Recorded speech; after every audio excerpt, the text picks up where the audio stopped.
តោះមកមើលទៅលើ setup ដែលខ្ញុំចូលនៅក្នុងថ្ងៃនេះដែលចំណេញរហូតដល់$4000ជាងដោយបងប្អូនឃើញនៅក្នុងអេក្រង់ជាក់ស្ដែងអញ្ចឹងហើយចំពោះ setup នឹងដែរគឺខ្ញុំទៅតែចែករំលែកតទៅនឹងយុទ្ធសាស្ត្រការពិព្រឹកមិញទេហើយខ្ញុំយកមកអនុវត្តផ្ទាល់ហើយខ្ញុំនឹងបង្ហាញបងប្អូននៅក្នុងវីដេអូនឹងផងដែរអញ្ចឹងកុំឲ្យខាតពេលយូរចូលទៅមើល setup នឹងទាំងអស់គ្នាអញ្ចឹងគឺអត់ខុសពីយុទ្ធសាស្ត្រដែលខ្ញុំទៅតែចែករំលែកការពិព្រឹកមិញទេគឺ combo គឺយើងផ្ដោតទៅលើ trading signal ដែលចេញពី indicator ដែលមានឈ្មោះថា snapper premium 2.0 ហើយនឹង combo ជាមួយនឹង oscillator អញ្ចឹងចាក់ស្ដែងគឺការពីថ្ងៃមិញម៉ោង London section គឺខ្ញុំឃើញថាមាន signal តាក់ទងនឹងតោះលក់មកហើយចាក់ស្ដែងគឺយើង confirm ឃើញថា oscillator យើងគឺបានឡើងរហូតទៅដល់តំបន់ overbought មានន័យថាតំបន់ដែលមានការបុកទិញខ្លាំងពេកអញ្ចឹងគឺយើងត្រូវរងចាំ order flow តាក់ទងទៅនឹង volume មានសម្ពាធនៅក្នុងការលក់មកវិញតែចាក់ស្ដែងគឺនៅពេលដែលមានសម្ពាធលក់មកវិញគឺយើងឃើញ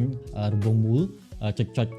បែបនេះពណ៌ក្រហមអញ្ចឹងគឺខ្ញុំបាន combo នឹងភ្លាមគឺខ្ញុំអត់បង្អង់ពេលទេគឺខ្ញុំធ្វើការចូល sell ដែលខ្ញុំដាក់ risk management គឺឲ្យដូចទៅនឹងអ្វីដែលយើងឃើញទៅលើ indicator យើងបង្ហាញគឺយើងដាក់ stop loss ឲ្យបានត្រឹមត្រូវហើយយើងកាត់ TP ឲ្យបានយ៉ាងតិចលើសពី2 risk to revert មានន័យថាបើសិនជាបងប្អូនព្រមខាតមួយយកធ្វើម៉េចឲ្យបាន2អញ្ចឹងក្នុងលក្ខខណ្ឌនេះគឺខ្ញុំបាន set up combo នេះមួយហើយចាក់ស្ដែងដែលខ្ញុំអាចចំណេញរហូតដល់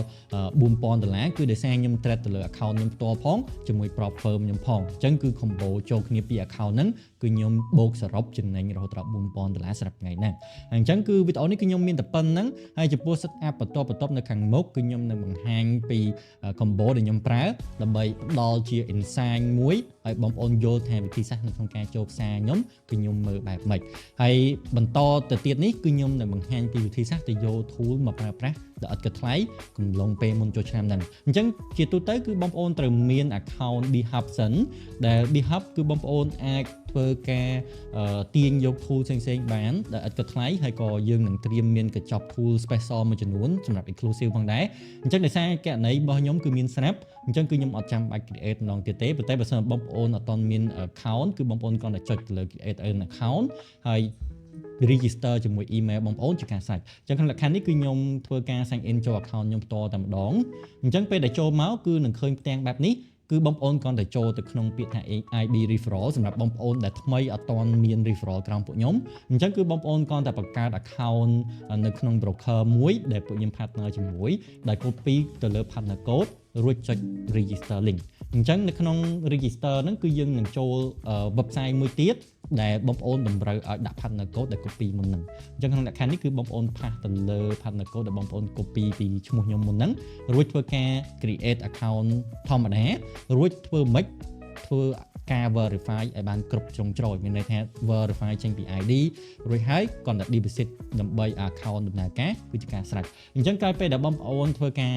បំពេញបែបបទទៅនឹង broker នឹងរួចរាល់គឺបងប្អូនគ្រាន់តែមក submit ឬមួយក៏ link account បងប្អូននៅកន្លែងតាក់ទងនឹង robot នេះអញ្ចឹងគឺបងប្អូនចុចកន្លែង robot រួចចុច referral email ដែលបងប្អូនបានធ្វើការ register ដោយដាក់ partner code មុនហ្នឹងរួចចុចពាក្យថា send account ពេលហ្នឹងគឺបងប្អូននឹងឃើញមាន account number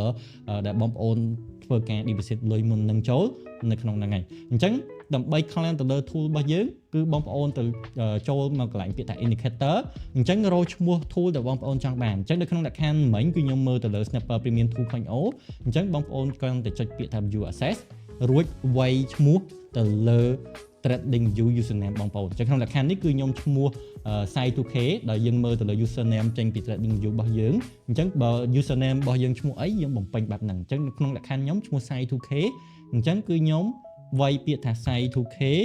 រួចចុចពាក្យថា get access អញ្ចឹងចន្លោះពេលតែ5ទៅ15នាទីឯងបងប្អូននឹងអាច restart trading view រួចចូលកន្លែង indicator ហើយនឹងឃើញនៅក្នុង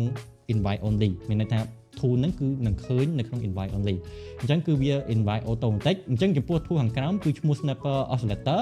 គឺបងប្អូនគ្រាន់តែចុចទៅលើ view access ហើយធ្វើដូច process មុនហ្នឹងជាការស្រេចអញ្ចឹងបើសិនជាបងប្អូនចង់បាន tool ផ្សេងៗទៀតគ្រាន់តែធ្វើ step ដូចគ្នាអញ្ចឹងគឺបងប្អូនចាយពេលត្រឹមតែ5នាទីទៅ10នាទី